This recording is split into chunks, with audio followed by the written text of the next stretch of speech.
But if you're just like, first date, lick my butthole, yep. Yeah. Men are like, why would I even fight for this? Like, I can just get it wherever I want.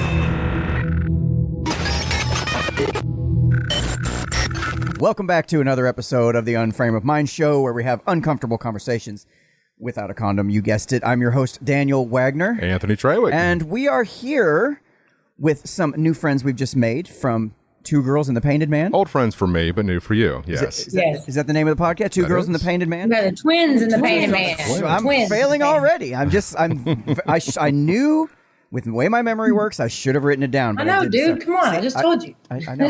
Literally just told me. So with that being said, let's introduce these fine folks tonight to the show. We have down in the lower left-hand corner, the twins, Miss Brandy and Brittany. She goes by, though, B. I go by Joy Cat. The B and Joy Cat? I'm Baby B and she's Joy Cat. Baby B and Joy Cat. This would have been useful information before. Editing on your part is going to be so much fun. It would have been useful information to have beforehand. Not that I would have used it because I would have forgot, but yeah, exactly. It would have been nice to have it. So that way I could put, anyway. And then up here in the top right corner, we have our new friend Steve Graves. He's the Painted Man. You are the Painted Man. And unfortunately, the way the camera's framing him up, there's no possible way to tell how painted he is exactly. There you go. Yeah. So they are getting ready to start a new podcast, or getting a number of episodes coming, I guess. And I just wanted to give you guys an opportunity to maybe tell us a little bit about what you have coming up, what do you have in the works, and why the hell do you think we need another podcast in the world of like thousands of them? Inquiring minds would love to know. Yes. Yes, I think right now we need something that's uplifting and positive.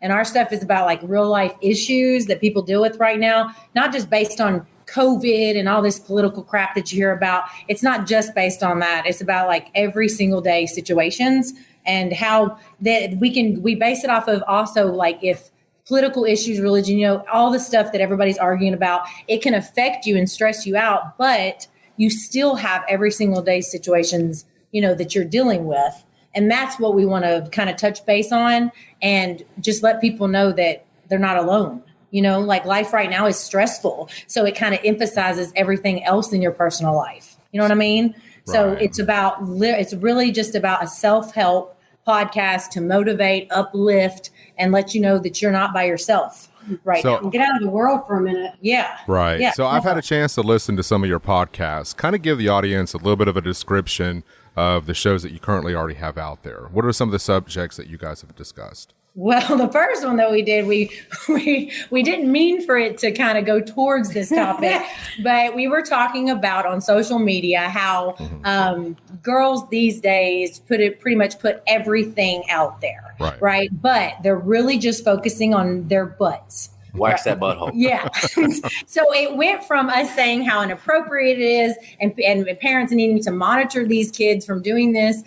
And then it went over to how he saw a woman with some straggly hairs on the butthole. It looked like my beard coming out her bikini. So it led to that topic. That's our main thing, was to try to, keep people let people understand how it's not okay to put your butt all over social media. Stop showing everything on social media. Yeah. Leave something to the imagination. So that was like the first one we did. It just kind of went in that direction. So with that being said, when it comes to social media and dating, obviously we come from a different time where dating, we didn't have social media, and when we dated, we actually had to court the person that we were interested in, court. And wouldn't that be nice? Courting. Yeah. So when you're doing that, when you're looking at the youth today, the people that are wanting to get out and date, I've noticed like in my 30s and 40s, it's become incredibly hard to do. Most everything is done on social media. Yep. What do you think the problem is with dating and social media currently right now? Well, my main thing is I'm single. These two have little significant others. So they have been out of the dating world for a minute, right? Both of you been out for a minute. Yeah. Well, I haven't. I've been in it forever, like for 50 years. And my main thing is like the dating apps that you go to. Right. I've realized that so now we get a dating app. We get to see people's faces, and then they tell about themselves, right? Mm-hmm. So then you go on the date, Do they look like their picture? Hell no. Never do. Do they talk when they start communicating with you? Are they telling you about their characteristics and stuff that fit their profile? No, man. No, it doesn't. So you're disappointed. Back then, when I used to date, like in my early 20s, it was mainly either blind dates where you didn't get to see them first, you know what I mean? Right. Or it was somebody you'd already seen, you're attracted to them, so you don't have any expectations. So you're not disappointed. Right. So now it's just automatic, boom, within 10 minutes of talking to these people, it's disappointing because everything they put out there isn't realistic. It's not who they are. Mm-hmm. So it's just disappointing, and it just makes you want to just shut the date down within like 5 minutes. You know what I'm saying? Back then, I didn't have expectations. To play devil's advocate, I'm also thinking, if you do put on your profile who you really are, and maybe you're not as brilliant as you make yourself out to be, then the chances of you getting swipe left, constantly. Yeah, I mean, that's true. You almost have to kind of. It's you this kind of have to hype it up a little bit. It's this idea of you can't just be you. You got to be you plus something else. Like you got to be you. Yeah, you do. But honestly, what I've realized through it, you really just look at the picture. I look at the picture. I look to see what they're like, if they're Christian, and that's pretty much it. Because everything else I know is stretching the truth. I know it is, and sometimes even their religion's stretching the truth. But even when they're on the date, they're tendering on the way to the date. Oh they're yeah, tendering swiping right and left, man. Yeah. There's always somebody in the back pocket. I've come to realize. Back in the day, we had to. You picked a woman. You went after that woman. You put everything you had into that woman. Yeah, right. You actually pursued them. There's so many. There's no pursuit. There's no hunt to it. There's no like putting in your A game. It's just okay. Well, what's open? Where can I take her? And then if we make out, cool. If not, I'm gonna swipe left, swipe right. So it's not the same procedure. Think about back in the day, you had like smaller towns and whatnot, and your dating pool was pretty limited. It was like 10 women in your local area. But the problem is everybody knew each other. Right, so right. Well, that's what I'm saying. It made it a lot easier though to make a selection. You kind of had. But then you also had everybody in your business too. Hey, that's fine. I'm okay. Yeah, probably need a little more of that, to be honest. Nowadays, everybody's hold each other accountable, siloed off on themselves. But what I'm saying is, you had just kind of a limited select few to choose from. Right. And then at some point you just had to go, well, this is probably the best I'm going to do. She seems pretty stable. I mean, it was almost like you're settling. No, I don't mean like a settling thing. I mean like, that's kind of what it sounds like. What I'm saying is when you only know like 10 girls and for a fact you're not going to get number 8 and number 9 and number 10 because you're number 7 yourself. It's like you have a little more realistic expectations. You don't have that constant nagging in the back of your mind, like, oh, if I would have just waited a little longer, I could have had something better. You know who's around you. You know what you have a chance at getting. I don't think there's a problem with holding out, though. No, there's not a problem with holding out. Wait for the best. Yeah, the dating. Come on, man. Here. We used to have to wait on it. You didn't get anything in the first date. That's right. Like that wasn't an option. Oh no, I'm not even talking about holding out. No. Yeah, that's not what I'm referring to. I'm just I wasn't talking about holding out for like when it comes to sex. I'm talking about holding out for that individual that you really want to pursue and not just settle for what's in your neighborhood. But what I'm getting at is like it's like a lot of people have had this psychological issue. You go to the grocery store and you see 13 different types of toothpaste, and you're like, I just want some shit's gonna make my breath smell good, and people actually find like a lot of restaurants have been going from super complex menus that's basically a Moby Dick novel, to down to like 1 or 2 pages where it just makes it so much easier. Just kind of make a selection. Pick something that you're gonna be okay with. You'll be happy with the selection, and then you're not going, man, if I'd have just flipped to page 392 of this menu, I would have found the perfect meal for tonight. It's just having a more limited selection. I think there's something to be said about that I think is missing in the dating pool. Well, and I think chivalry is also kind of lack thereof. It is out. Yeah, chivalry doesn't exist. Yeah, you don't see it anymore. My ass. Oh wait, I'm already married. It's just, when's the last time you saw a guy pull out a chair for a woman? Exactly. Or open a door. We always go to the booths. Walk to the door. Or wipe under a glass if it's gotten a little wet underneath it. Just wipe under the glass. That's it. You know what I'm talking about? It's random little things. It's random little things. So how do we get that stuff back? How do we get those morals back into dating? What would be some suggestions? You don't think that? No, I think it's based on how they're raised, and and it's unfortunate that the generations now are not raised with that. With social media, it's impossible to take it back to where we had it, though. You can't.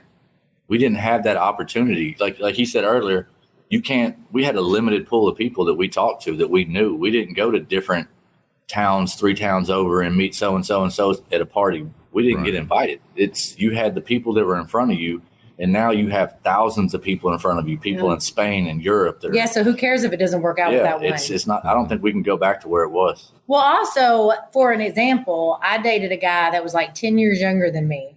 And he told me his mom is raising him to think that, or to, pretty much she's like, a little bit more towards, our age. He was younger. But his mom told him that if you want to show woman independence, you don't open the door. You don't pay for the check. You don't do those things. Don't pull her chair out. They're actually being raised in this generation to not do those things because these mothers, I guess, are thinking that shows independence for women. That does not show independence for women. We want that. Even independent women want that chivalry.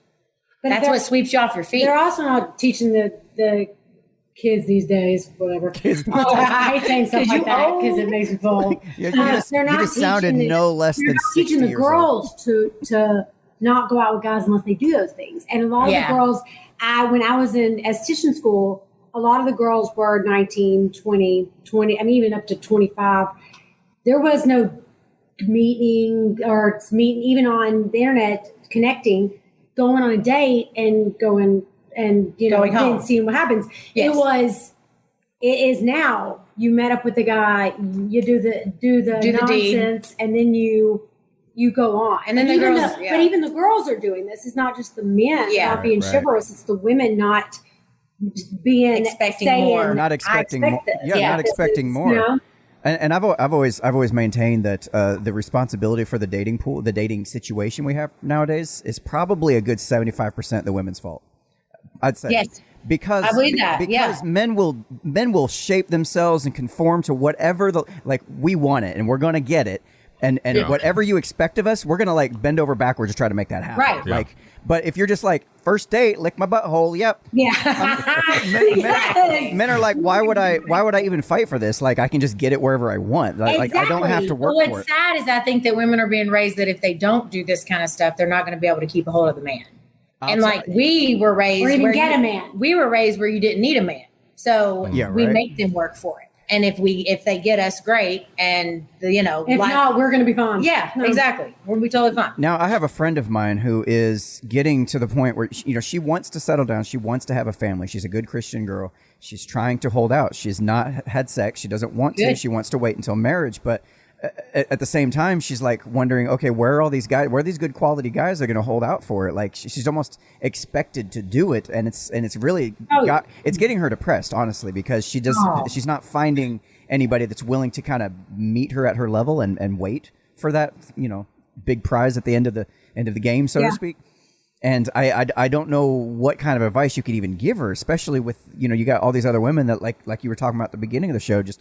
They're showing everything on social media. You go on your Instagram feed. It's damn near like watching softball. Guys are going to hit up. Sometimes. Guys are going to hit up the girls that are going to be willing to put out first and foremost.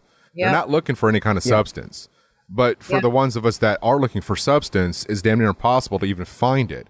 But then at what level do you want that substance? Because a lot of people don't put in the effort that is required to actually maintain a healthy relationship. And that's a big problem right now. Right. When you get on social media and you air out your dirty laundry and you're, talking about your personal life on a daily basis, nothing is personal anymore.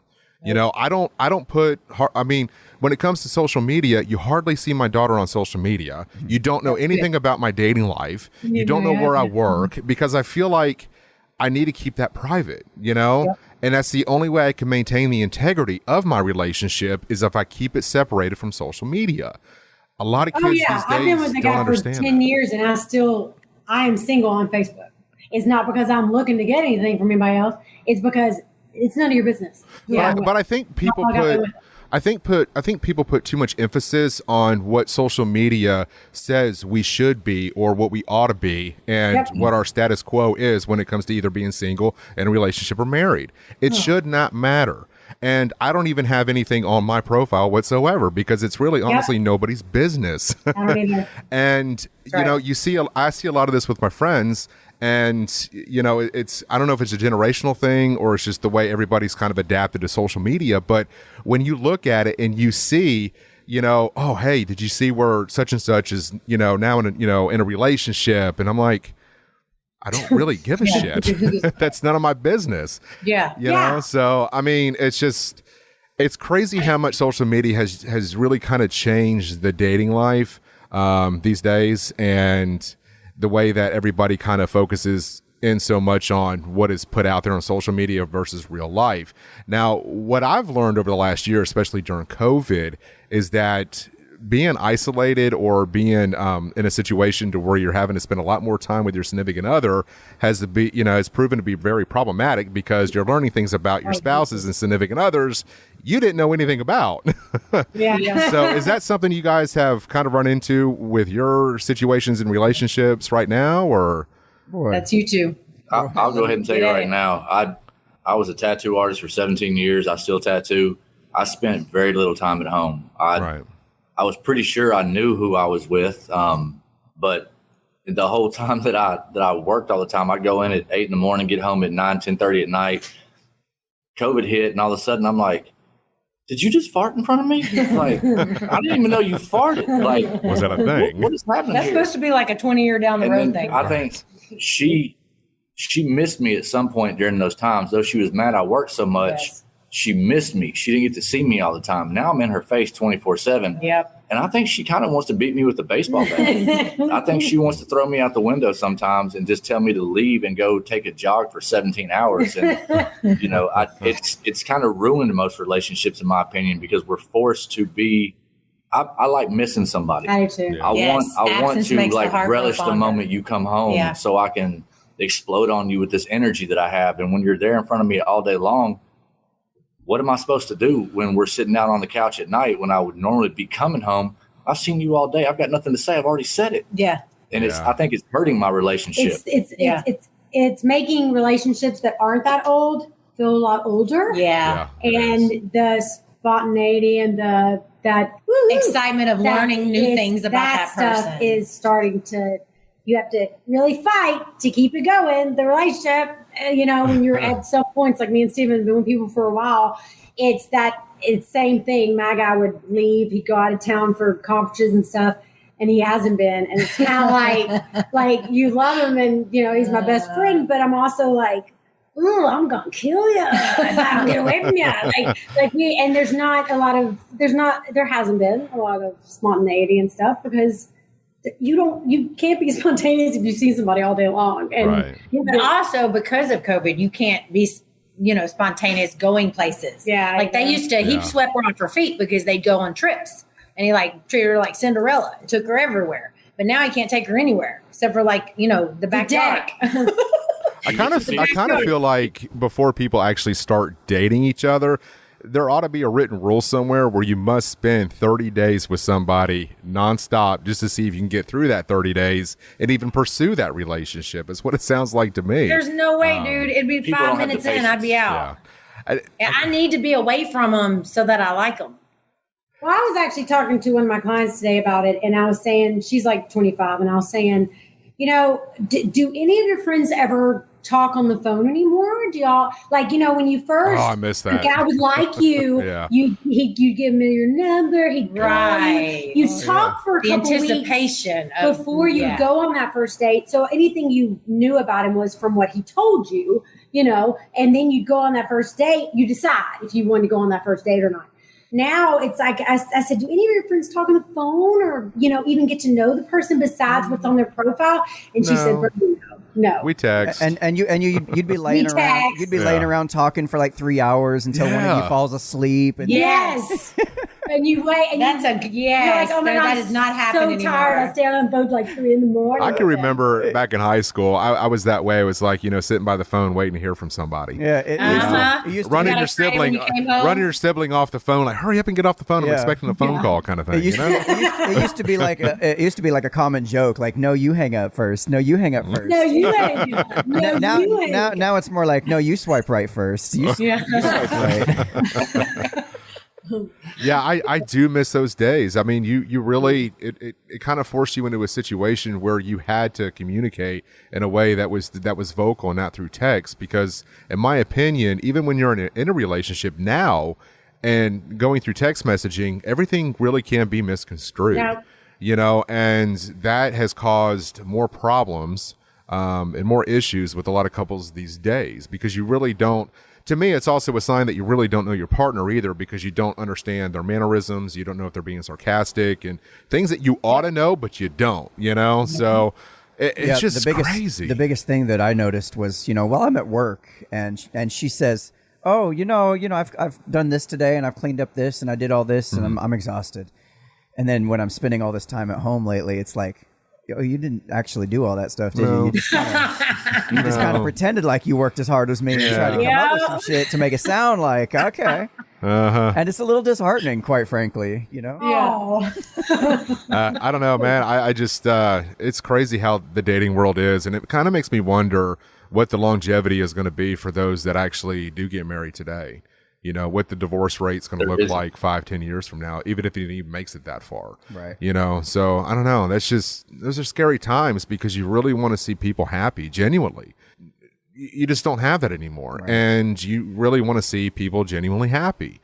I don't know, but you can look at it from both sides, because the people that, like y'all were saying, you had a limited amount of people to date. So growing up, I know a ton of people that got married and they are no longer married because they had such a small amount of people to choose from.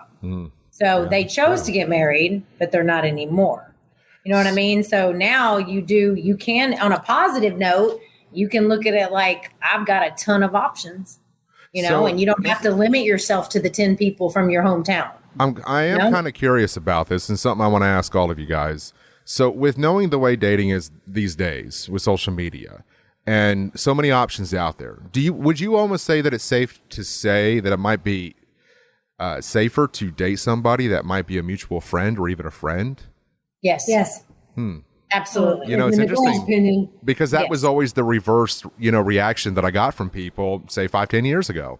They didn't want to date or put that friendship in jeopardy at the cost of wanting to date them. If it didn't work out, then it's hard to be friends. Right. But now it's almost like, because somebody, you feel comfortable with them, that seems to be the safer way to go. So I was just kind of, you actually know that person. Something that's missing for me is the fact that I see a lot of women and men both dating people without the feedback of their close friends and family, their close relationships. They don't say, hey, I've got this person I met, like, give me your thoughts about this. And if somebody says, hey, I don't think he's a very good person for you. He's got this thing wrong and this thing wrong and this thing wrong. Well, nowadays you got the dick blinders on and it's easy to ignore your friends and just go on and do what you're going to do anyway. And then you end up learning the lesson the hard way. And I guess what I'm saying is not enough people count on, and they don't form strong relationships. Talking about a circle of friends, friendships, strong family relationships and things. It's hard to find. When if somebody that you trust says, hey, this guy's probably not good news, or this girl's kind of trashy and here's why, you got to be willing to listen to that advice and say, yeah, you're probably right. I couldn't see it because I'm all hormonal and a little horny, and hormonal and horny. I mean, no, honestly, when you're hormonal and horny, when you're in that early dating kind of, those hormones are going and you got all those happy go-go juices going and whatnot, and you just don't see it. It's really easy for you to ignore the negatives in exchange for just seeing the positives, and that's where you need to really lean on and count on those people around you to point those things out. When you're in a puppy love kind of phase, it's hard to really listen to anybody. Puppy love is probably a better word for it. Yeah, probably. I like happy go-go juices. But I say the giggles. But I think that's what it is. I think you don't want anybody to damper your happiness right off the bat. Mm-hmm. And I think that's what it is, because you're probably thinking to yourself, I'm finally happy for a change. You know, why can't you support me? If I'm playing devil's advocate here when it comes to that situation, you know, that's a lot of the reaction you tend to get from people is, you know, why are you shitting on my parade here? Let me be happy for once. That's bullshit. You know, friendships aren't the same way they used to be. What's that? Friendships aren't the same way they used to be. No. You used to like, you don't tell people stuff anymore because those friends they're not that close to you anymore. Yeah. No, they're not. You hide stuff from them. Back in the day, they stayed at your house on the weekends. Y'all went on vacations. You called them about every girl you dated. You called them about every fight you got into. Oh shit! And now it's on social media, so you just don't say anything. You're like, well, they probably saw it. Yeah, bros before hoes and all that was a big thing. Does not exist anymore. It used to. It doesn't anymore. You know, and I've also found too with the people that I associate with now, trying to get together for a cookout or any kind of function, it almost seems impossible. Yeah, it does. Are you kidding me?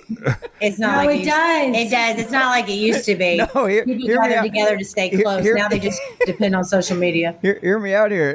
There was a time I invited probably 15 different people over for a Rotella. Like we made some Rotel dip and everything. We supplied everything. We had all of it. And we're like, hey, come on out, have some Rotel, play some games. We'll just have a good old time. And literally nobody came. Wow. Five. They didn't come No. I know that's so. Listen, out of the 15 people I invited, no less than 4 or 5 of them had the excuse, I'm going to be moving that weekend. I I'm remember moving that weekend. I'm like, you're lying. You're so shitting me right now. So, but you felt like the biggest loser. no. I mean, yes, for a second, but then I licked my wounds and moved on. I don't have any friends. No. Me and the kids had a fantastic night and gorged ourselves on Rotel dip for the next 3 days. Oh, yeah, and it was fantastic fun. We still made the most of it, but it's just. It's like Anthony said, it's almost impossible to get a major party or function together nowadays. I'm so glad I hear men saying this because I thought it was just women that have these problems because, you know, women, I mean, this started from us in the probably mid 20s. It went from, hey girl, do you want to go get a drink? You know, and the girl would say, well, I literally had a girl say, I need to be home. We had this on all other podcasts. I need to be home when my guy gets home. I said, well, he's not there? And she said, no, he's playing cards, but I need to be home when he gets home. And I did, why the hell do you need to be home when he gets home? Just go, he's out, you go out. Yeah. Then now in our when we got to our 30s, it became the kids are too young. Like we got to get a babysitter. So even from the beginning of 30s, I would literally, if I planned something, I totally feel you about the people not showing up because when I would plan something, I would do it a month in advance. So I made sure they had babysitters, all good, still wouldn't show up. And that hurt. Like I got my phone started because I was like, oh my gosh, I give you a month in advance. Like, and then they give the excuse, well, we couldn't find a babysitter. And I'm like, you didn't try because I told her I'm her friend. Now. I'm your friend. Let me ask you this. What's your longest running friendship that you have right now? Like year wise? For me or all of us or who? Everybody. I mean, mine's 30 years and it's these two. Yeah. Right.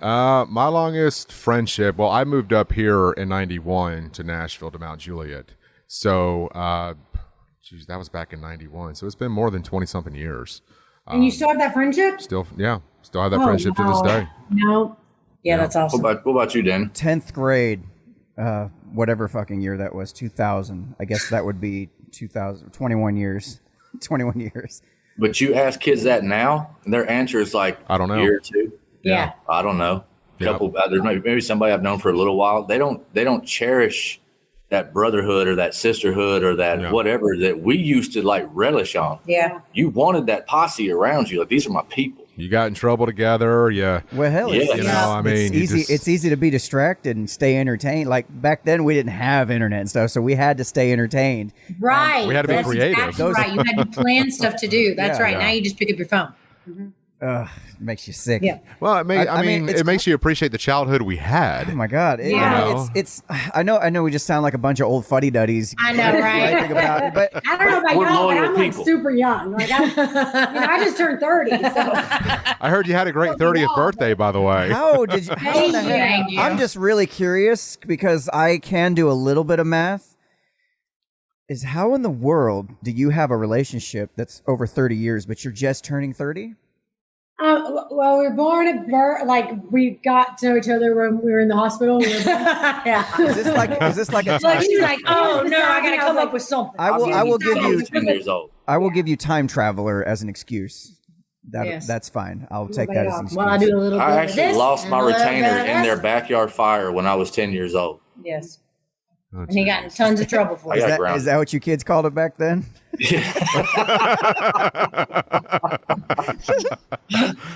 Oh, I wasn't born then. I Nowadays, we just call it eating ass, but they call it lost my retainer in their Lost my backyard. retainer. In their backyard. yeah.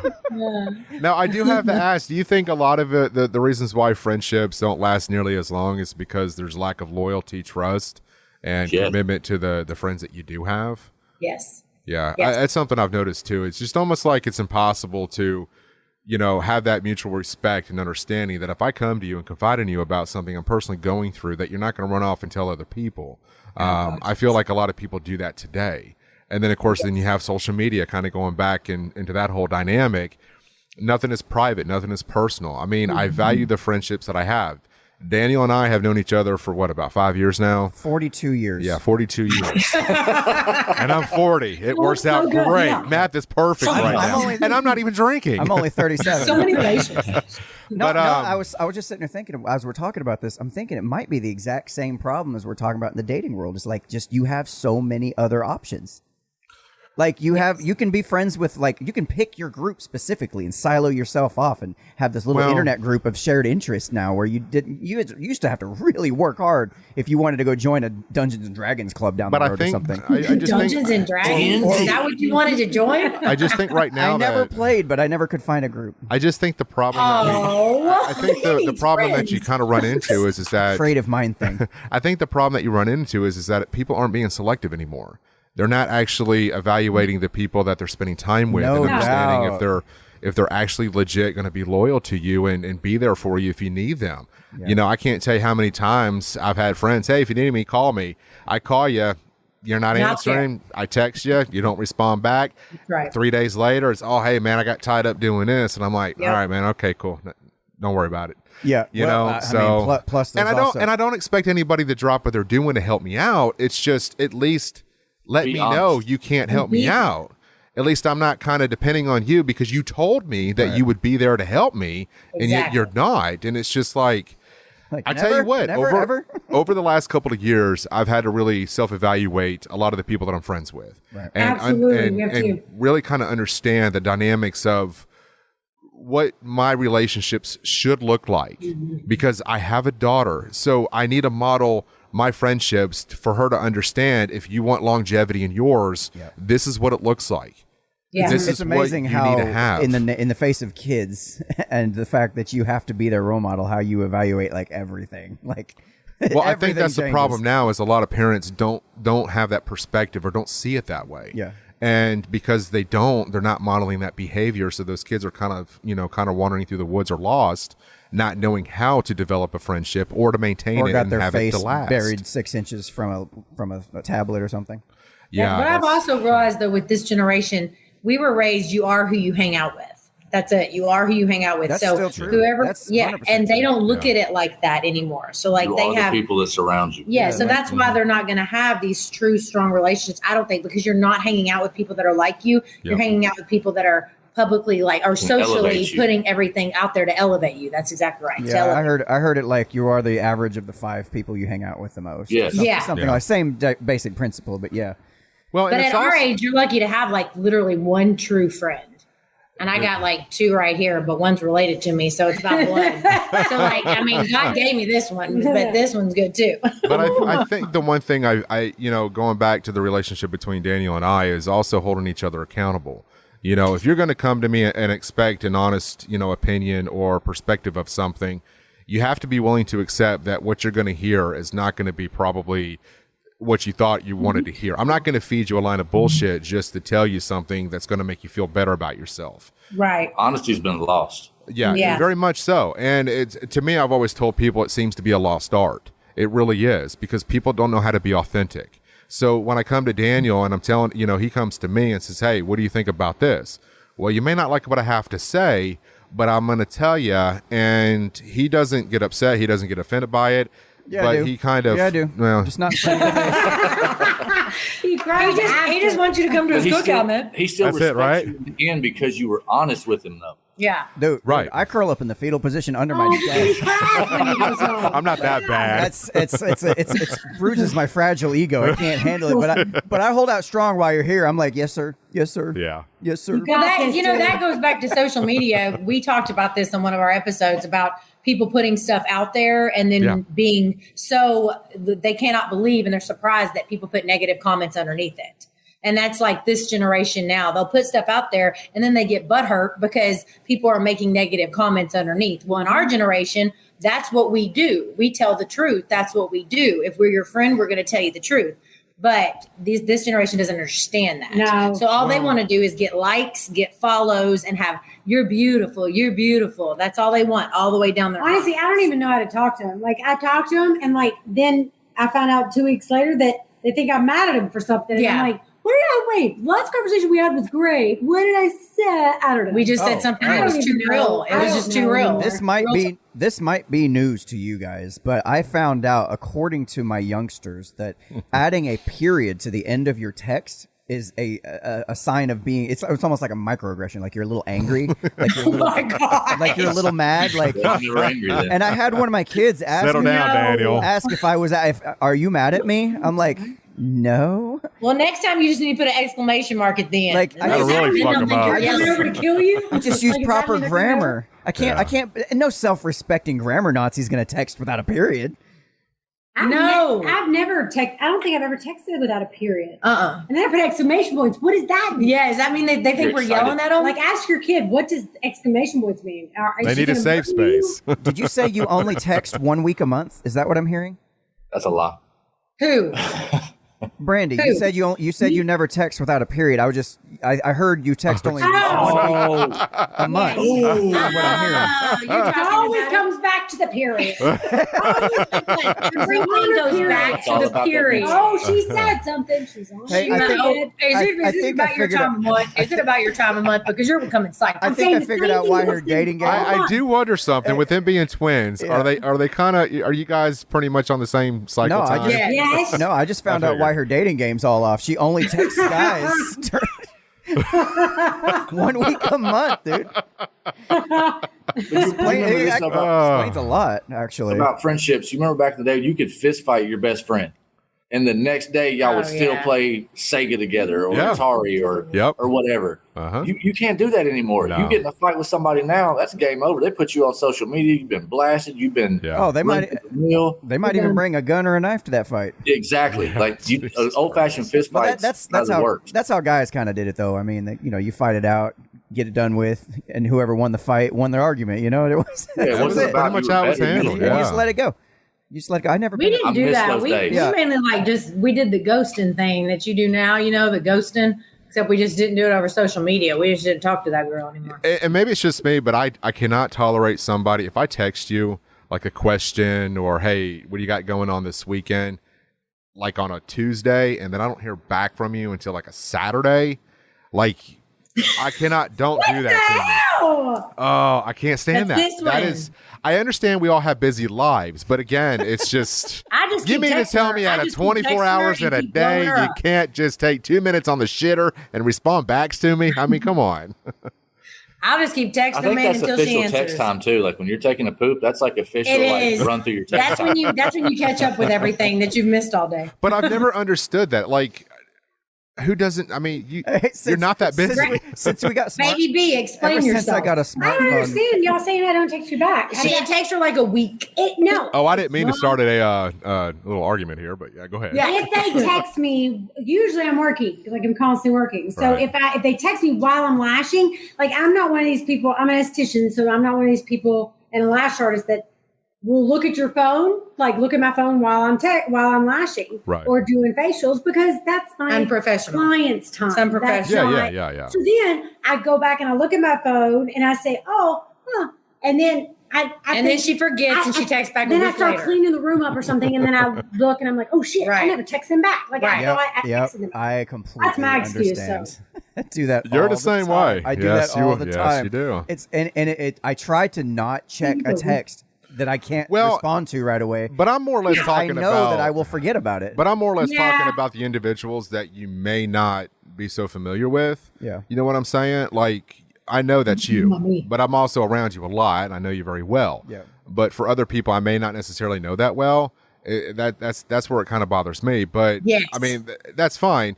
Unless it's What do y'all have interesting. planned for the next year with your podcast? I'd really like to be able to go to Old Charlie's for the next couple months. I just want to drink while we do our podcast. That's my plan. Just get us to start I really like to drinking. surf and I turf can't even. once a week. That actually sounds like a formula for success. It does. Okay, now transitioning over. Now, where do Okay. you guys... I swear to God, if you go to that O'Charlie's out there in McMinnville, I'm thinking do about not it. ever fucking go to the No. O'Charlie's in McMinnville. I've literally the worst service have I've no ever reason had to in my go life. that I don't think I'll ever want to Say. go to Charlie's in McMinnville. I don't want to go to McMinnville. Hold up, man. Yeah. I'm not going to McMinnville. So just kind of shifting gears for a moment. How serious are you guys with this podcast, and where's the direction you guys want to take this?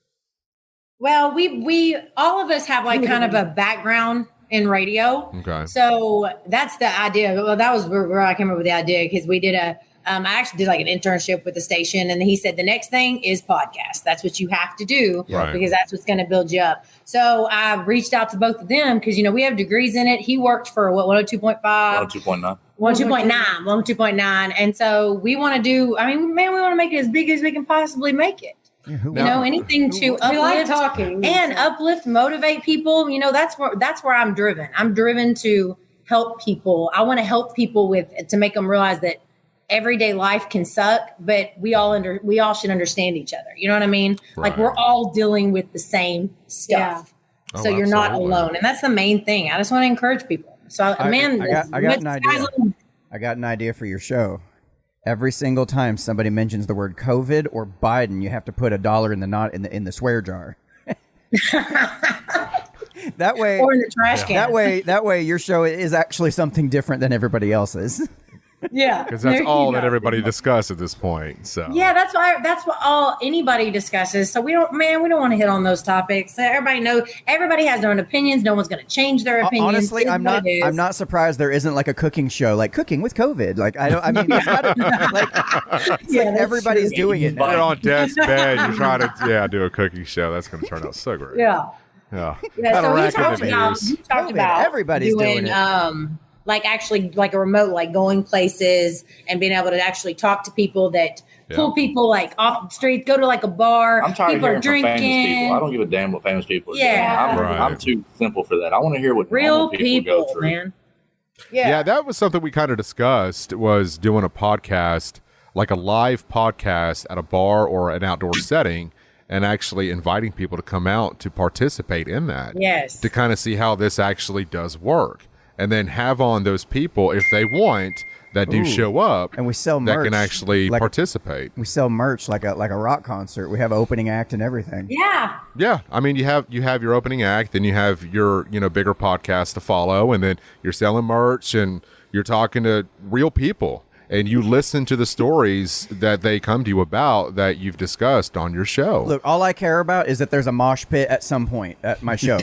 All I care about is Podcast there's- mosh pit. There you go. I would love if people moshed to the sound of my voice, saying dumb You've been shit. recognized for your voice. I have been. That's really have weird. That's really weird. There you go. Man, I've been in a mosh pit once. It just made my head hurt. Are you It did me kidding me? too. I've been in a mosh pit with my mom.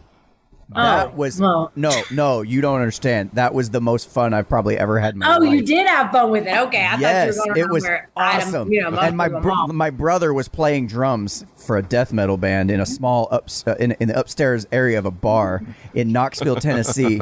We go in there, and my mom is in the mosh pit with us. She goes to go like hauling ass across the whole floor, and like the fucking Red Sea. Everybody just stepped aside, and her top heavy momentum just kept going, and she ran through the other side.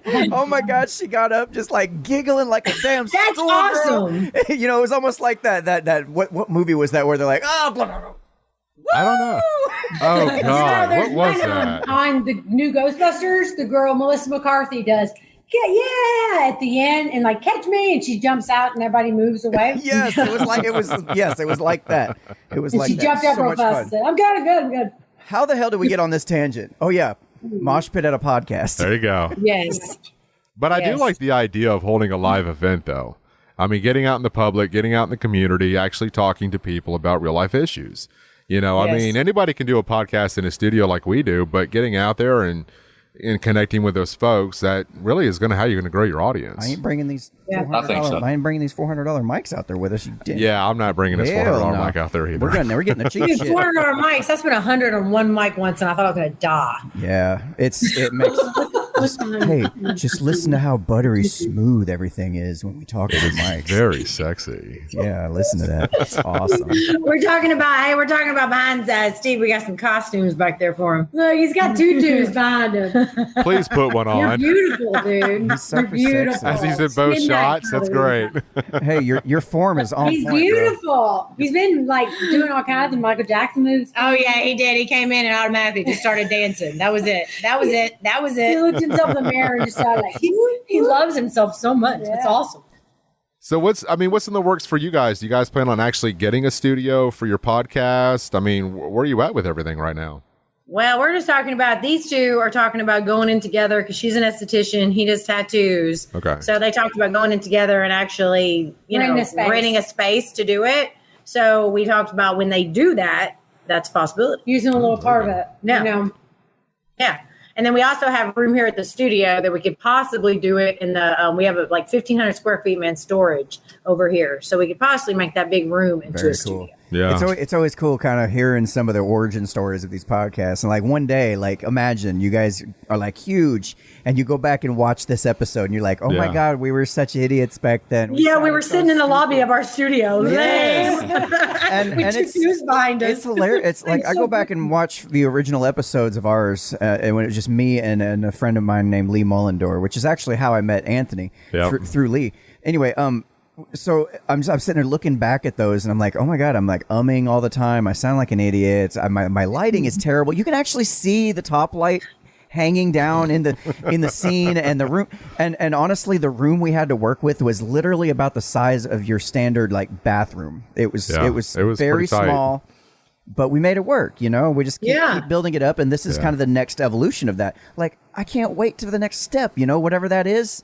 And I hope that one day you guys can do the same thing. You guys look back at Yeah. this Oh, and go, so do we. "Holy crap, we've come so I far." want to do something outdoors though. With everything I see online and I see is everybody's always in this room, and they're that's kind of the way you have to do it because of sound. You have to kind of keep Yeah. everything simple. But Yeah. what about doing something outside where you're hanging out in some hammocks around a campfire, or you got somebody smoking a whole pig next to you while you're having this conversation? No, man, come on. that's so good. Yes, We're both yes. The problem you run into that. on the Sorry. street. No, the pig's gonna happen. Well, the problem you run into that I'll be passed weather's going to dictate what you plan on doing I for your don't mind show. a I don't mind a vegetarian pig. We can roast. We can. I'm not even talking We about can that. I'm smoke talking a about vegetarian weather. pig.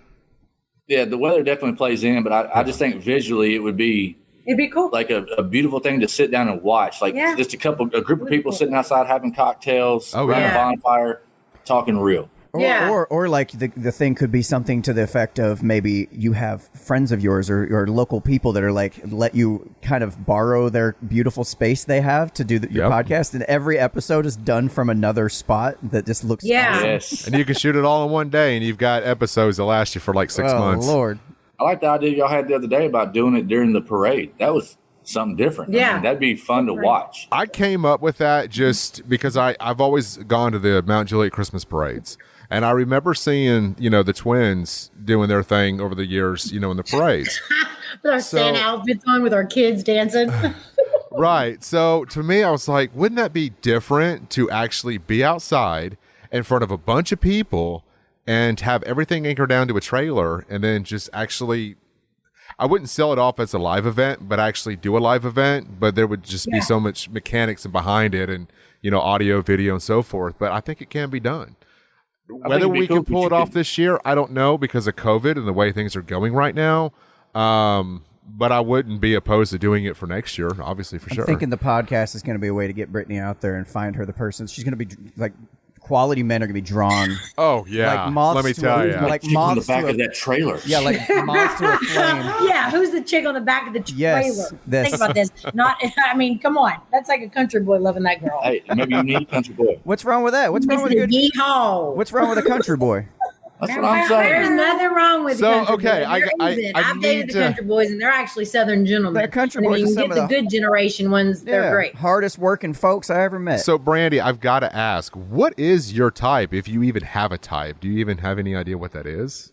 She went from, I'm going to answer for a second. She went from one and then Thank you, totally Brittany. opposite. For Totally those opposite. of you in the podcast listening audience, I recommend going and watching the video of this just to see Brandy's look on her face just now when her twin But it's hard to sister- tell because they're twins. At the moment when her sister takes over and says, like, speaks for her. I on just her I'm behalf. let her speaking go. for your life. She's gonna go, so I just let her go. Because she knows I'm right, man. She went from No, like, she just always takes over. Like she likes to hear herself talk. That's why she's a DJ. she So I knows just I'm let her right. go. I'm So like, I have a feeling. I do like to hear I myself literally talk. That's went true. from a guy that we used to play rugby in college, and Okay. the guy that I started dating in college was a rugby player. He was typical, used to be a football player, like total, just like partier slash like. Well, he wasn't really like a social butterfly unless he was drinking, and then he was the Right. Life of the party. But he was totally like a Country. He was country. yeah, he was a little country. Dude, he was so Right. country. I went into Right. his garage and He deer wasn't were really hung country. up. No. He wasn't country. Like they didn't used to live here. They used to live in Kentucky. Iowa. Yeah, but then Kentucky. Anyways, but he was like the football player, kind of jockey kind of thing. And then I went from that to he was an ass and made me feel like crap. So I got away and I moved home from Florida. And then I went to, I basically dated everybody, anybody. Right. And then I started dating a guy that I wasn't as like a va-boom attracted to, but I literally had so much fun with him and he made me laugh like the entire date that I started dating him. But he's a doctor. Shout out to He's Doc. fancy. Doc's And the he's man. like, He is the man. He's so smart that sometimes I'm like, bring it down, dude, bring it down. I don't know what you're saying. You got to bring it down to my level. But Down he here. is Way down here. like a, Way Don't down sell yourself too short now. a 180 from the guy that I had before. But he Right. cooks for you. He takes care of He you. cooks for He's me. a good Other man. guy Nice. didn't cook for me. He's a good man. Yeah, Good. he cooks for me every night. Like I literally call him and say, "We'll be having dinner." But the other guy, literally, I was with him for 8 years, Nice. and I think he cooked for me twice. Wow. So I And he didn't take her on like spontaneous dates. He didn't try to sweep her off her feet. This guy did. He did. He swooped in. That's awesome. He treated her like she was Cinderella. Took her all these countries. And damn it! made all these fancy plans for her all the time. And it Remember- was just awesome, man. Shout out to the fellas who cook for their ladies. Yes. remember- No, the guys that cook for their ladies, that got me. Yeah. So anyways, I don't have a type. It's basically a guy that's good that's good to you. In that's good to bed. me. Now, what about you, Brittany? Same question for you. What's your type of man?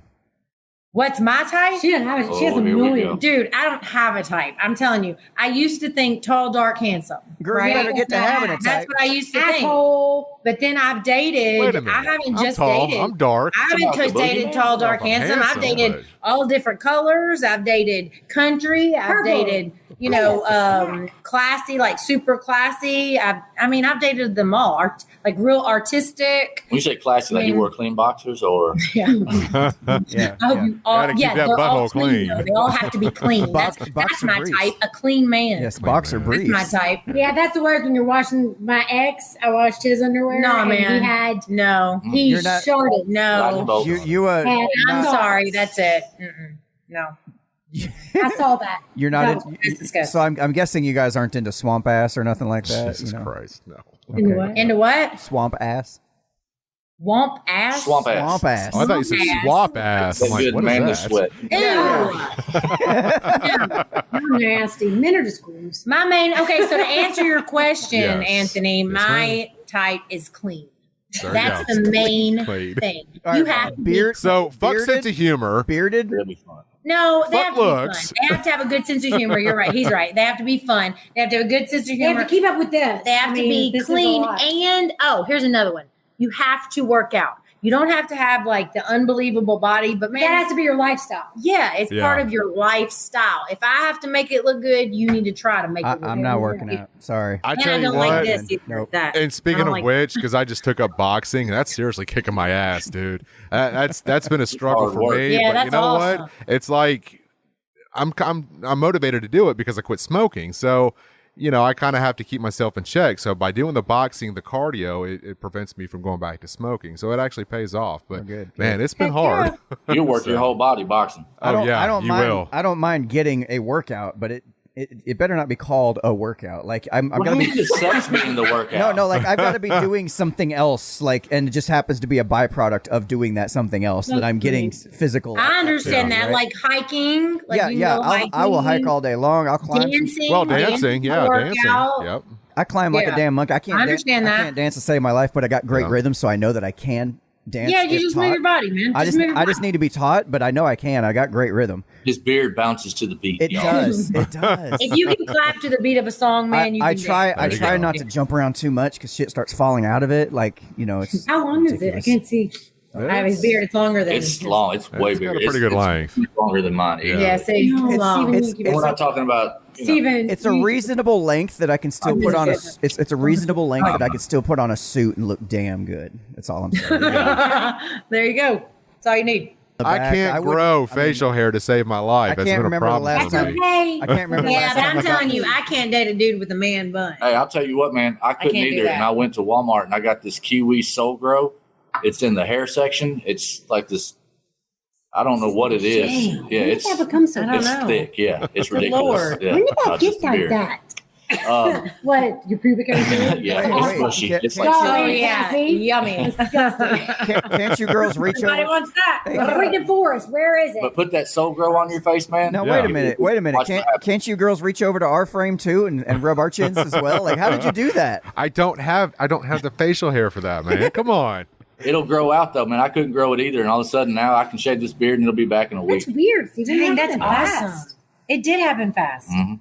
Huh. Not me, 40 years old, and That's I look fast, like man. I'm struggling just to get through puberty. He's telling you what to put on. Oh, your I know, he face. is. Weird. You don't like Something hair. other than what I'm used to putting on my face, but yes. Because I look Right. like I'm 12. I don't have a beard. That's for another show. I could grow a beard and a mustache in probably a week Well, if I didn't take care of it. Yeah, you're welcome, boys. Yeah, for real. She Like can, I out, did. Just she 'cause can we're- outgrow just 'cause me. we're, like, That's bad. ethnic, like the hair is awful. You know how much women have to go through to keep the hair off. Yeah. I mean, y'all stop Yeah. the nonsense. Pretty much have a goatee. I can't. I've got no back hair. I've got no chest hair. I Not a have bad hardly thing. any Wait, you on don't my have- legs, wait, you don't on have my no- arms, and I am Italian. That's the problem. You should Oh. Oh, Wait, What?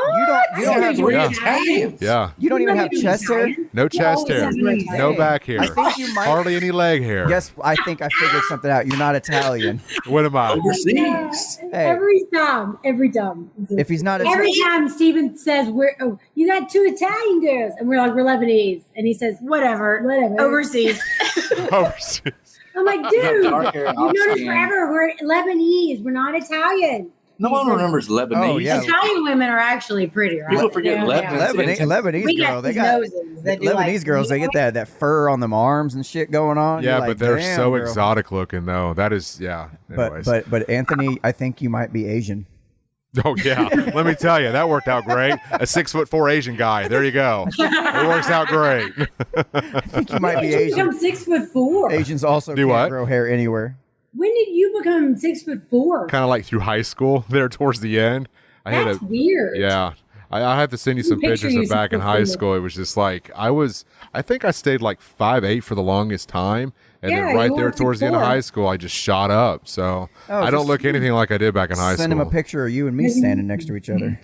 Yeah. Well, no, because Brittany and Steve met us in person. So I know. Yeah, but men get better with age. We just start having to pluck more and So- everything starts sagging Yeah. down. Let me ask you this here, because you said your type used to be tall, dark, and handsome, and I'm sitting there thinking like there's this idea going around that, and I've actually seen the numbers. hey, that's still required by a lot. no, okay. I've seen the I still get the love. legit seen the numbers to back this up. That I think it was something like it's how tall a guy is depending on how much he makes is dependent on how much girl he can get.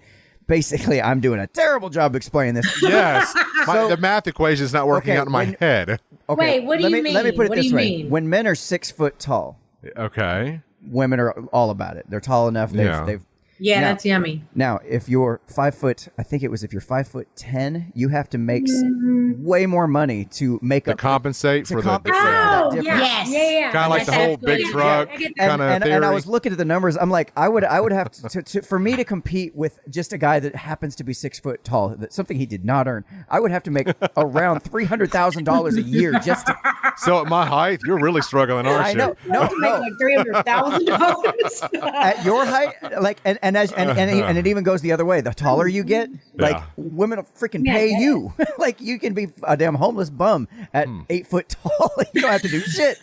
I'm gonna have to look into this theory. It's very, I'm it's just very playing. strange, and it's like, why are women so into tall men? What is it about? It's the security. We what I want hear to be bigger most than from us. women. Like, I've dated guys that are like my height or shorter, and I feel like, am I supposed to pick you up? Or are you Yeah, I supposed don't to want to pick me carry up? him Like, over the I threshold. want a guy bigger than me. I want a guy. I feel like more protected. I feel like Yeah. I'm the woman. Like It's I a feel security small thing. and- I'm Petite. small and petite. You Yeah. can lift me up. Yeah, You we know, always like- want to feel petite. But if you're smaller than me or my size, and do I fight for you? Do I pick you up? Do I Yeah, it's protect gross. you? I don't like I that. don't like Do I that. burp you? Do I hold you? Do I rock you to sleep? What do I do I'll here? carry you to the threshold. yeah. Do I put you in bed and tuck you in? Yeah. No. I've dated a couple guys like that. Like when I was going through after my 8-year thing, I dated a fireman actually like that. Ooh, he thought he was something. Mm-mm.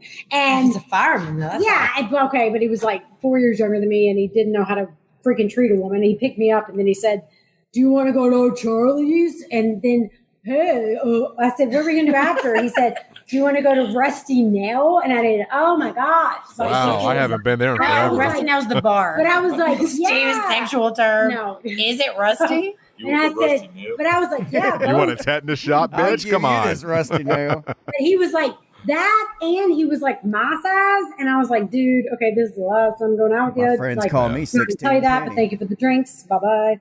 But yeah, I was like, God, you're But I have realized too, as you age, like in my 20s, I wanted tall, dark, and handsome, right? And I did look somewhat at the financial end, but 20s, nobody makes any money. In the 30s, then I looked Do you have a job? more towards the end. Do you have a career? Do you not have a job. career, not a job? Is there potential There is for a difference, growth? yeah. Because I have potential for growth. Yeah. Are you So in do upper you have- management at Wendy's? You have the Then- drive. But I think That's the main thing. A lot of people would consider that to be shallow because you're thinking about No, money. no. It's But the it's- drive. Right. It's the drive. It's the hustle. It's, the motivation behind getting up every day and actually wanting to do something with your life. Money is men's That's sexual it. market value, and Right. youth and fertility is women's sexual market I mean, value. it's a grind to be a Right. CEO or whatever it is that you may do in your profession. Mine has got me 64 hours a week, but I make decent money, It's just you know? refreshing when we're So straight up and honest about it. That's all. what's that? It's just refreshing when we're straight up and honest about it. Like, hey, you're young and pretty. I'm rich, and let's go. Hey, Yeah. But here's the thing, though, is I don't disclose my like financial the old stuff song, to your daddy. anybody. Like the old song, You shouldn't. your daddy's rich and your mama's good looking. Hey, you can't hide your money. That car you drive around. All right, Well- that's all I'm saying. It's not. You don't have to disclose shit. You just show up and I, we're like, I can oh. enjoy, things Instantly- in life. Okay, instantly. I worked hard hell, for I them. saw you pull up in that car and my panties got wet. That's what I'm saying, No, I mean, I've traveled a long road to get to where I'm at financially, Right, I and know. I'm very comfortable. I don't have to worry about anything when I go out anymore. It's just a good feeling, and to look back to where I came from. We've had that conversation before, and where I'm at now, it's like I don't have to check my bank account when I want to go out for a steak dinner or my God. do this or Yeah, do that's that. It's just you can order off the menu from left to right. But here's the problem. I'm working so many hours. I don't have time to sit there and really kind of enjoy it. But, I kind of make up for it when I take trips and, do the things that I want to do. I mean, I've got a, trip coming up to, Hawaii next year I'm looking forward to. And, Ooh, that's awesome. so it's just, you have to put the time in. You have to put the hustle in. to I enjoy realized life. too, at a certain age, it feels like their men's careers and jobs kind of define them. So it will be a big part of whether or not they are happy in everyday life. Like I've dated guys that lost their job, and oh my Yeah. goodness, automatically, they're miserable And whereas to a woman, you know, we don't look at careers like that. Like we're driven like that. But I think that God kind of put that in men to be driven to kind of be the financial, you know, powerhouse of the relationship. We were supposed to be the providers. Yeah. And so y'all really hold that to a different level than we do. Like I want to be able to be secure in myself, be able to pay for my own stuff. I don't need someone to do that, but I'm not going to be miserable. Say the studio shuts down. I know I'll find something else. I'm not, that's not going to be like, define you. Yeah, it's not going to define whether or not I wake up happy or not. Me. Yeah. So I have realized that as you've gotten older with the generations. You know, and the thing I found too with the industry that I'm in, I'm very happy with my job. Not a lot of people can say that, and that's one of the reasons why I don't mind putting in the hours. And for me, I guess that's where I might be different than most. I mean, Daniel, he's contractor, carpenter. You're the jack of all trades, really, and you do a lot of different things, but he's happy. I'm happy with my job. So, I'm busting my balls working 60, 70 hours a week, but you know what? I don't complain about it because I enjoy it. I love the troubleshooting of what I do and the problem solving, and I'm constantly challenging myself on a daily basis. And I can't find myself in that job where I'm not pushed or I'm not challenged, because I like to think the skills that I have at my job now tend to carry over to my personal life, and a lot of it does. And I think that if you have a job that doesn't carry over to your personal life, it's not worth even working for. I just don't. Manufacturing. It's really sad because men, y'all make yourselves so much about your job. And we do so much emphasis on and that. We do a little, but it's sad because if y'all aren't happy in your jobs, you men aren't happy. No, that's what I realized at our age. That's really, at our age, it's sad because usually, when you were younger, you have a bartender job or whatever, and you just make money, whatever, and you're going out partying. And then when you get to 30s and 40s, your men totally make themselves about their jobs. Like if they are not happy in it and they're not happy in everyday life. It's sad because we're kind of like that. Girls are like that. I have to have goals that I'm reaching for. Yeah. It's not about as much as the money that's coming in. It's about the goals that I'm actually fulfilling. That's what it's for about. me. It's just about making sure I can support my family. I want to be there. You go. I just want to be able to know that I'm taking care of them financially. That at some point I need to be at least somewhat happy in my job. And as you were saying, when I'm younger and my kids are younger, I'm just taking care of the kids and taking care of the family, making sure I do what I need to do. But now that the kids are getting a little older, I can kind of afford to take a little more risk. I could afford to quit my steady job for something more sporadic like what I have going on now. And it's just as long as for me, I just need to feel comfortable and confident that I am taking care of my family. And it kind of reminds that's where I find my self-worth. Oh yeah, at least absolutely. At least to a certain at least when it comes to my family, And the one thing that I learned 2 years ago, so my grandmother turned 81 years old, and a lot of my family came up from Georgia. My grandmother had never been in Nashville. She wanted to go to the Grand Ole Opry. That's been her lifelong dream to do that.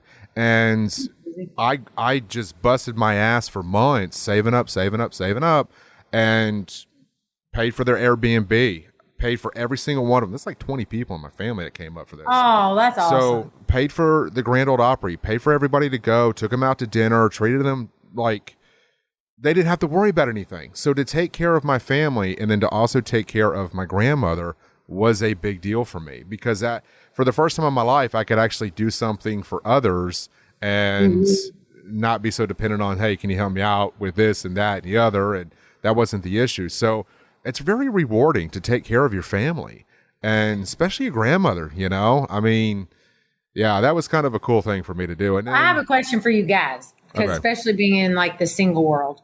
So I have a lot of women that always talk to me about their men, which I don't know why, because they don't understand that I'm single. I mean, I don't have good advice. But you're doing a podcast about relationships. It's almost like I think it's because they see that I'm happy. Sorry to interrupt. Sorry to interrupt. It's like you're 300 pounds jogging down the street and somebody's coming up to you looking for fitness advice. Yeah. Right? But they actually ask me, I have married women that call me and ask for my advice. And I think it's because they see me and they know that they know that I'm happy being single, and they don't feel that way anymore being with whoever they're with. But here's my question. So So in our generation, I think ours was the last generation to be raised where the men are the breadwinners of the family. They're the ones that's how our outlook is. Y'all are supposed to be the breadwinners. Y'all are supposed to be you're supposed to be the head of the household. That's what you're supposed to be. That doesn't mean, women, that I'm saying you can't be independent. You can. You're both equal, but he is the leader of the house, right? So this is what I'm thinking. What I mean by that is like, yes, you agree with this. What I mean by that is like in the, in the Bible, it talks about, the man is supposed to say, okay, let's go to church and let's do devotion today. That's their role. That's their role. Their role is to take care of the family. And the women, I know a long time ago, we're supposed to make the babies. I know we're not supposed to just do that now. We're independent. We're equal. But here's my question. I'm not even going to start that with you, Brandy, because I'm not talking about that. So I'm talking about this. So what do y'all feel about this? And I'm talking to the males. So say that a woman, and I've had many women tell me this is their situation. Ironically, a woman decides, okay, we're going to have a kid, right? We're going to have a kid. Mm-hmm. I'm not going to work. I'm going to take care of the kid. Good. Okay. I'm a woman. I'm taking care of the kid. Yes. Good. You would be amazed at how many men that I have heard that tell these women, you don't make the money.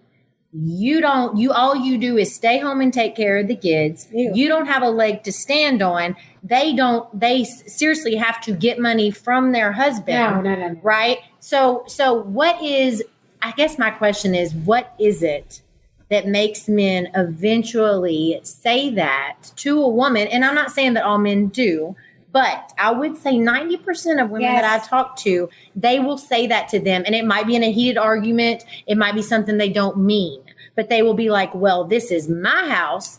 I am the one that's the security, financial security. True. You don't have a leg to stand on. You don't have anywhere else to go. If a guy's pretty much. Okay. I've heard this a lot, okay. Y'all. You got to finish your question someday. My question, My question is, do you think that it's right for these men to say this?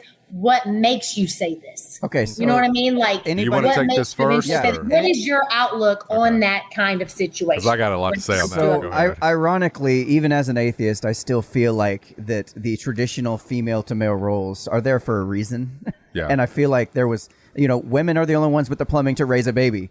So if you're going to get married, which, marriage, the only purpose of marriage is to have kids and raise a family, you got to stay home and take care of the kids at least for the first 5 to 10 years of their life, Right. But that being said, that is a huge fucking job. And any guy that says that, any guy that says something to the effect of what you're talking about, of, well, I make all the money and you ain't got shit to say about that. No, right. That guy is immature, has a complete lack of perspective, does not know what it takes to raise children, and is not going to be a man enough to actually do the hard work needed to raise a family. And quite frankly, she should have known that before having a kid with him.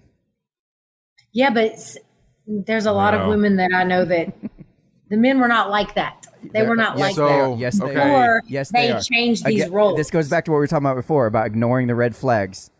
You got to have that support group around you that's going to be able to see this guy and suss him out and know exactly the type of guy he is. Because I guarantee you, if I met that guy before you got into bed with him, I'd be able to sniff that shit out quick. Absolutely. That's what good friends now, do. I've had exactly what you're talking about. Like I was dating a guy for 8 years, and like he begged me to move to Florida, and I ended up getting a job at Busch Gardens, still dancing. And then but I wasn't making very much money. And he said, don't worry about it. If you come to Florida, then I'll cover everything. So are we talking about kids here that are a part of the equation, or just in general? She said we're talking about both. She said after you've had kids, and then the guy decides to say some dumb shit like that.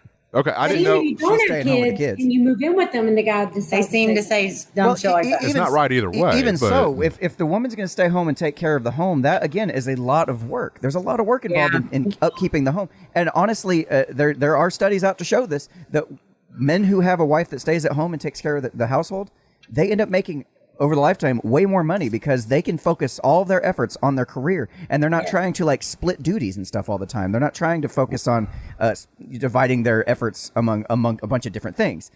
The woman stays home and takes care of the household, creates a happy, comfortable environment for him to come home to. Right. He doesn't have to worry about this shit. He knows his kids are being raised by a quality woman with good principles. He knows this, and he can focus on the job and killing it and bringing it home. You know, I mean, you could. I mean, I'm not one to say you can't switch roles or nothing like that, but I'm just saying it. Traditionally, that's kind of how it worked out. Yeah, I mean, that's ideal, but I mean, for me, I think a part of the reasons why a lot of men say that to their significant other is usually in the heat of the moment, or it's also a control situation. They want to remind them, hey, without me, you've got nothing. Without me, that's bullshit. You can't go anywhere. You can't leave. It is 100%. It's control. It's to let you know. Heard it. I'm not kidding. Like 90% of the time. Yeah, it would be my way of saying you are nothing without me, because with me you've got money to do X, Y, and Z. You have you've got a car. I'm putting gas in that car because I'm the one bringing in the money. It is all control, and I've seen this all too often. And I tell women all the time, please get out of this. Yeah. It is not healthy. This is not a place you need to be mentally and financially. And I guess it's where Daniel and I probably disagreed to some extent. I think that, yes, a woman's role should be the caretaker to some extent, but I also think that she should have some sort of income on the back end. If she finds herself in that situation, she can get out of it. If she's chosen correctly in the beginning, she wouldn't be there. She wouldn't have to worry about that. But that's not reality. Not everybody lives that lifestyle. And everybody's doesn't show their true colors at the beginning. You can be 20 years in, man, and they're showing it. You know what I mean? I know people 20 years in, and they're just not starting to say this kind of stuff to her. I think and most women who are at home with the children or stay-at-home moms, often at times they tend to do a little bit of work from home. And I actually encourage them that if it ever gets to that situation, you have a little bit of a nest egg, that if you need to get out, you can. Because I don't want a woman stuck in a situation, she's miserable, not happy, doesn't have any friends, starts to alienate her family. No, that is just a destructive So there you go. Path. That actually proves my point, because I was sitting there ready to say these kind of behaviors come in clusters. I mean, you're not only going to see a financial control, but you're also going to see it in the fact that he's not allowing her to hang out with her friends, or he's really tightly controlling who she gets to hang out with, how often she sees her family. These are clusters of behaviors that they've had all along, but they just kind of get ignored. But well, maybe they didn't manifest themselves until later because the situation came up to where they had problems. I don't know. I would say that situation is probably few and far between. Most of these red flags have been there. My situation's different. I tattooed for 17 years. I was at the prime of my career where I was as good as I'd been. Yeah. And we had a son, and my lady basically told me, "You're staying home. I got this. I work for the state. I have the insurance. You sit at home. You change the diapers. You feed the baby. You do all this stuff." It tore me down at first because I was used to bringing money in, and I didn't know how to be myself without having the availability to help out at the household. But now we're at a point where he's 6 months, and I still go in and tattoo randomly, but she's the breadwinner. She brings in the money. Yeah. I'm in charge of taking care of the kid. Yeah. I mean, if that's a situation that you guys are completely happy with, and the kid's being taken care of, he's there with that look on your face tells me that there's something more to this. But it's just, not traditionally, but I mean, even biologically, it's like it's ingrained in men to want to kill it and drag it home. I need to work. I need to get out there and do something. Again, it drives me insane. Yeah. Yeah, I mean, I think the main thing with me is if y'all decide. Sorry, go ahead, Daniel. Oh, I mean, I just have to be working all the time. Even when I'm here at the house and I have nothing to do, I'm finding something to do to feel productive. Yeah. Like I feel I get a lot of my self-worth out of what I can accomplish. Yeah. And I get, when I look at my list at the end of the day and all the crap I've crossed off, I feel like I've had a good day or a bad day based on that, Mm-hmm. But I think the main thing with me is if you decide, like, in your relationship, if you decide from the beginning that that's how it's going to be, like, okay, so I'm going to make the babies and I'm going to stay home, which sounds awful. Sounds horrible. It's so hard. But anyways, if you're going to do that, then don't use that against them in a heated discussion, heated argument. And I'm telling you, yes. And I am talking 20 years down the line, they will throw at them that they're not the breadwinner. They're not this. And this is stuff that they never, ever heard before when they were dating, when they were, for 20 years, they never heard this. Right. And it's coming up now. and they ask my advice, and I'm like, I don't know. You know what I'm gonna say. I'm gonna say, Here's like they're a little resentful I don't know what about to tell you. something. Well, I mean, it sounds like That's what it sounds like to me, is a resentful of something. Well, every resentful because they're that's exactly right. Yes, that's what it is. Every time I've heard this is like, well, it's been 20 years. He's never said anything like this before. All of a sudden, just out of the blue, he just a changed man. He became like that. First of all, that mindset is never going to help you fix your situation. Like as long as you're I disagree with that. Well, because it makes you feel kind of helpless and like there's no possible way. Like even if they divorce that person, they have it in the back of their mind that they are so terrible at finding these things out about people that it could be 20 years down the road. And they'll never commit. You don't think that you change as a human being, as an individual over time? Yeah, absolutely. I agree. Some do you think that sometimes your don't. surroundings often influence your change in behavior? I mean, yeah. I mean, that would be kind of crazy not So would you not agree that sometimes that can spill over into your personal life, such as your marriage or relationships with others? What I'm talking about is what I'm talking about is a personality defect where you're feeling like this guy's a control freak. He wants to. But if that's something you didn't pick up early on, yeah, you know, whether it's true or not is what I'm getting at. The mindset itself keeps you from moving forward and accepting your responsibility in that your role and responsibility. Like you need to figure out as the person who's in this relationship, what is it that I missed here? How can I prevent that again? How can I protect myself moving forward so that I know that in the future I'm going to make a good decision in who I choose to be with? But I think that's where the control part of this comes into factor, because you have to think, you've been together for so long, you have a child together. Mm-hmm. It's not only control, but then you're kind of trapped. You have a child together. Now you don't want to leave the marriage. You're willing to accept the behavior as the new norm, which is unhealthy to begin with. But people do that because they realize I can't financially get out. Yeah. I can't. We have a child together. I don't want to go through that whole process of getting divorced. I don't have the money to get a lawyer. And I mean, just the snowball. They also remember the person that they were. It's really hard to let go of the person that you fell in love with. Yeah, that's something I've never understood. You should be falling in love with the person you were with today, not 20 years ago. I agree, but when somebody changes like that, and it could just be like a personal issue with themselves. It could be literally within themselves. But like Daniel said, that's when you have to recognize that behavior. And that's where I would have to agree with him. But I don't think we're blinded to that behavior as it is that it's unexpected because of certain situations or behaviors that manifest themselves because of whether it's financial situations, or just whatever the case might be, whether you've just moved somewhere that's completely new, starting a new job, stress, it can bring on these personal behaviors that person that might be exuding them probably never know they had. The situations can be different depending on who they are. Something we're missing here is we're not hearing the other side of the story, and that's something we always got to keep in the back of our minds. Yes. Let's say I am the kind of guy who would never in a million years say that, and now 20 years into a relationship, I feel the need to spew that shit. Well, I'm trying to hurt your feelings is what I'm trying to do. And I'm not, and I would ask, okay, so what is it that she's doing to garner this kind of response from him? What part of the story what is her role in this that she's not mentioning? Yeah, that's true. Like what kind of, because I've had this happen time and time again. There's two sides to both of Yeah, I've had this happen time and time again where I've got a really long fuse, but when I blow up, I blow up. Right. And it's just, she'll sit there and nitpick at you, nitpick, and just sit there and keep at you and keep at you. And eventually you're just like, what? Like, holy shit. Just, and you spout off with whatever's crossing your mind because you want to hurt. Hopefully that's answered your question to the best of our abilities. It's pretty much what I've figured. It's a hell of a discussion. Were you hoping something different? Much. I've asked men the same. I've asked men this question. I've asked women this question. And it's just heartbreaking. It's heartbreaking for anybody that's involved in I'm just shocked that you've asked that question so many times and it still takes you 10 minutes to get the whole question out. I know, because I have so much in my head that I want to say that it's not coming out because I start getting upset. Hey, that sounds like the exact kind of thing that you guys should start a podcast. Hey, good idea. Oh. There you go. So where can folks reach you and find your podcast if they want to know more?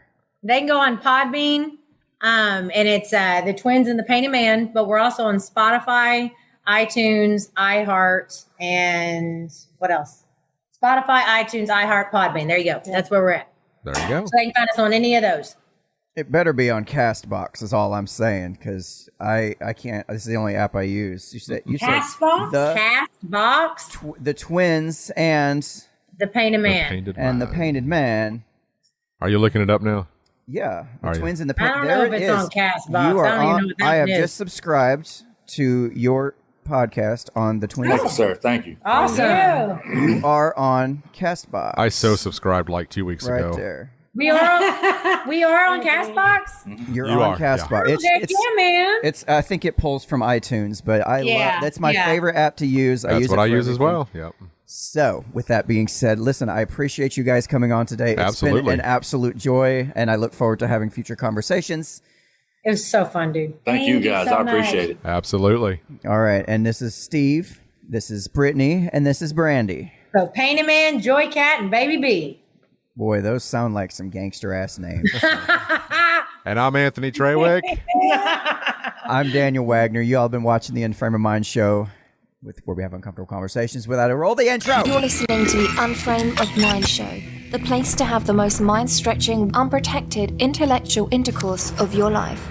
Your hosts battle the forces of evil by lobbing fiery... Wait, did we just roll the intro at the end? You did. Why would you do that? I don't know.